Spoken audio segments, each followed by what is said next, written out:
പ്രിയപ്പെട്ടവരെ, മദീനത്ത് പോകണ്ട്, മസ്ജിദ് നബവി കാണുന്നുണ്ട്, മുത്തുനബിയുടെ റൗള കാണുന്നുണ്ട്, മുത്തുനബിയുടെ റൗള കാണുന്നുണ്ട്. എന്തിനാ ഉസ്താദേ പൈസ മുടക്കിയിട്ട് മദീനത്ത് പോയിട്ട് മുത്തുനബിയുടെ മസ്ജിദ് കാണുന്നത്, മുത്തുനബിയുടെ റൗള കാണുന്നത്?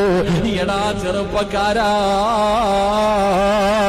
മുത്തുനബി പറഞ്ഞതെന്തെന്നറിയോ? അല്ലാഹുവിന്റെ റസൂല് പറഞ്ഞതെന്തെന്നറിയുമോ?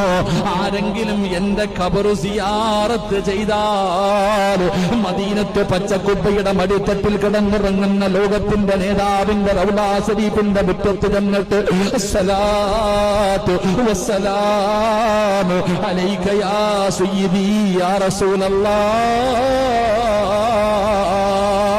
മുത്തുനബിയുടെ റൗള കണ്ടാൽ അജ്മീറിൽ പോയവര്, നാഗൂര് പോയവര്, ഏർവാടിയിൽ പോയവര്, മുത്തുപേട്ടയിൽ പോയവര്, എന്റെ പ്രിയപ്പെട്ടവര്, എല്ലാ ഖബറുകളും നിങ്ങൾ സിയാറത്ത് ചെയ്തല്ലോ.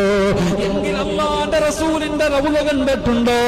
മുത്തുനബിയുടെ കൊട്ടാരം കണ്ടിട്ടുണ്ടോ? എന്റെ പ്രിയപ്പെട്ടവരെ, ആരെങ്കിലും അല്ലാഹുവിന്റെ റസൂലിന്റെ റൗള കണ്ടാൽ, നബിയുടെ ഖബർ സിയാറത്ത് ചെയ്ത റസൂലുള്ളാഹ് പറയുകയാ, വജബതു ലഹു ശഫാഅതി, ആരെങ്കിലും എന്നെ കാണാമെന്ന എന്റെ റൗള സിയാറത്ത് ചെയ്ത